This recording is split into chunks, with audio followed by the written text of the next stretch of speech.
नमस्कार सांगमाने जय जगन्नाथ आज हूँ फुलरी ओषा महावज्रकाली व्रत आपण मैंने सैट्रे अच्छी आपण मैंने करूँ तो ओडिया लोकर 12 मासरे 13 पर्व जानते सब पर्व थी तो समस्त थी आज आमर पूजा केमती हो देखो चलते देखेबी आपण मानू आ पिला मैंने मागी धरी पड़े सात करू देख मिष्टी कृष्णा गेलु कौन कौन आनी मुझे पचारा देखुं चाउल आलू टमाटो ताके आनिया देखी आम लगी रोसई बारे कौन 7 प्रकार शाग हम शाग भजा 7 प्रकार मिक्स शाग भजा माने एक्सट्रा एक्सट्रा गोटे गोटे गोटे गोटे ना 7 प्रकार शाग मिक्स एक तरकारी भजा हम तापर घांट तरकारी हम अटगाड़ी हम अटगाड़ी पर आउ चकुली हम से मामी काटी दौरान देखूँ तापर मुझे शाग भजा और घांट तरकारी बसईदेली अटगाड़ी बसब तापर देखला शाग भजा तो केते घंटा लगुच कि लागुनि ना जल्दी जल्दी सेड़ा है मुझे अटगाड़ी बसई अटगाड़ी केते बड़ रस देखो से रस देखी भावती से एत बड़ रसटा कौन बस भावती से एत बड़ रसटा आम ही खाइबा आम 4 जन जो 7 घर जो पिला मैंने मागी आना से नियम अच्छे 7 घर जो भोग कराब सी खीरी ताई से एत बड़ रस दिखाई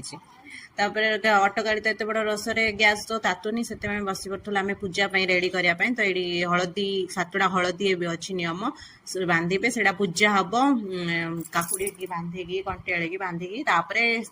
से आम बांधार अच्छी बेकर लगेबार अच्छी पूजा होता देखो एत बड़ा बस्तियार से रस फुटुनी फाटुनी आमर से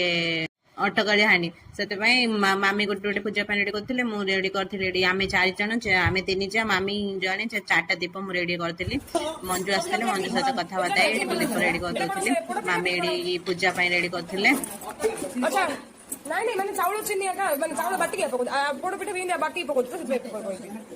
जंतणी तेरी गोटा खाली घाटुच भाउज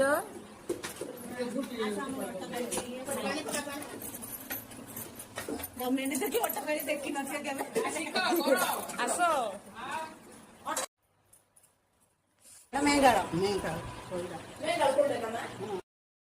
सेटा देखिले सेटा हूँ मेघाड़पड़ मुझे केवे देखी ना आपने देखी कमेंट मत कमेंट करे जमीक 7टा गछ पूजा गछ 7टा ना सेमती मामी कहले सेमती किसी नियम ना गोटे गोटे गछ अच्छे से नियम से रखी पूजा करेंगे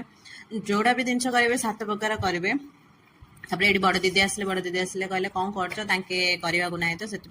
बड़ दीदी कहते कौन कौन कलनी से मझिया दीदी बस चकुली कर मामी ये पूजा लगी